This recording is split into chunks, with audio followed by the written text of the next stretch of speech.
Die nachfolgend aufgeführten Filmszenen sollen an Beispielen der Baukonstruktionen der Außenhülle Möglichkeiten der Sanierung und energieeinsparende Maßnahmen aufzeigen. Die Außenwand. Bei energieeinsparenden Maßnahmen kommt den Außenwänden eine besondere Bedeutung zu. Sie bilden den größten Teil der Begrenzungsfläche der Gebäudehülle und damit den größten Teil der Wärmeaustauschfläche. Energieeinsparmaßnahmen sind deshalb wirtschaftlich und ökologisch effizient. Die geforderten Wärmedurchgangskoeffizienten für Wände lassen sich nur mit einer zusätzlichen Wärmedämmung realisieren. Vor dem Anbringen der Wärmedämmung sind die Wände auf eventuell vorliegende Bauschäden zu untersuchen.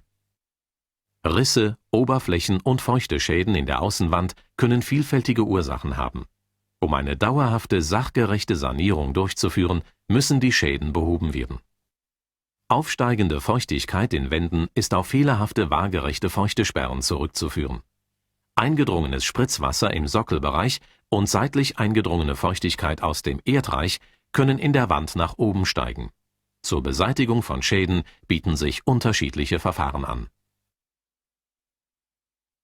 Bei mechanischen Verfahren werden durchgehende waagerechte Schlitze durch die Wand von ca. 1 Meter Länge hergestellt und Abdichtstoffe eingebaut.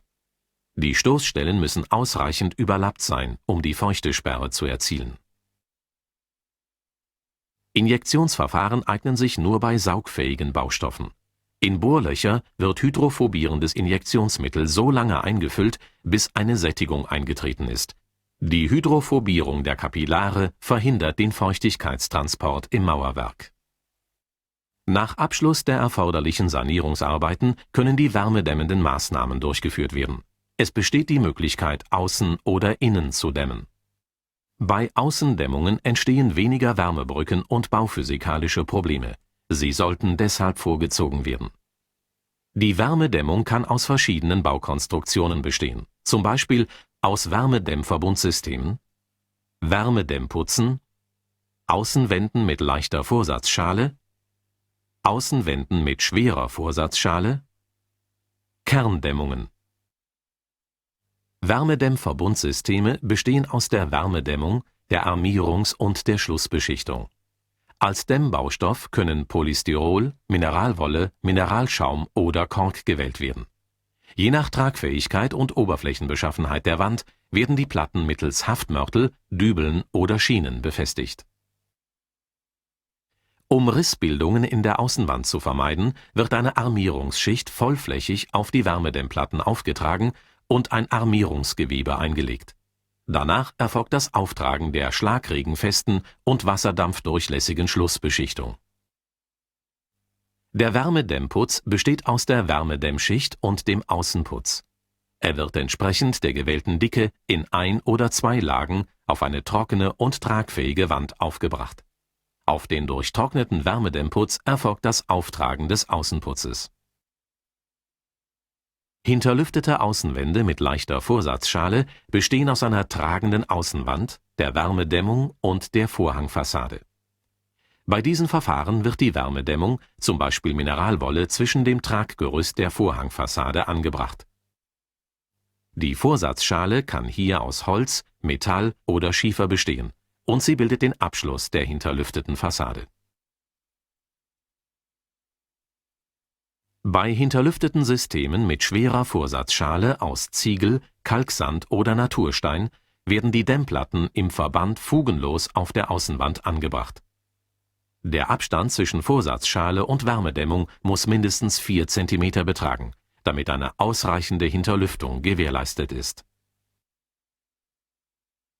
Bei doppelschaligen Wänden bietet sich eine Kerndämmung als Wärmedämmschüttung an.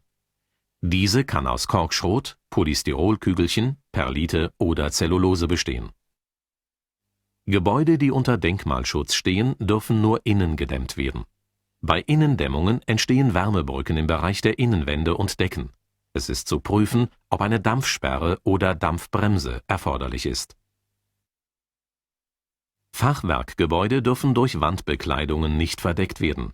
Die ursprünglich vorhandene architektonische Gestaltung muss erhalten bleiben. Energieeinsparende Maßnahmen können durch den Austausch der Ausfachung durch gut wärmedämmende Stoffe erfolgen. Sind Sanierungsmaßnahmen erforderlich, sollten Ausfachungen aus Lehm erhalten bleiben. Wärmeverluste sind auch über die Kellerwände gegeben. Werden Kellerräume als Wirtschafts- und Aufenthaltsräume genutzt, reduzieren wärmedämmende Maßnahmen Energieverluste. Aus bauphysikalischen Gründen ist die Außendämmung vorzuziehen.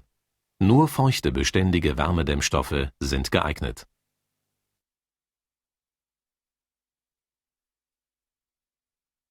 Vor der Durchführung energieeinsparender Maßnahmen sind die Wände auf Schäden zu untersuchen und die Ursachen zu bewerten. Die Sanierung von Oberflächen, Riss- und Feuchteschäden muss vor den wärmedämmenden Maßnahmen abgeschlossen sein. Außen- oder Innendämmungen ermöglichen, die Energieverluste erheblich zu reduzieren. Außendämmungen sind vorzuziehen. Die Energieeinsparverordnung stellt Mindestanforderungen an die Begrenzung des Wärmedurchgangskoeffizienten.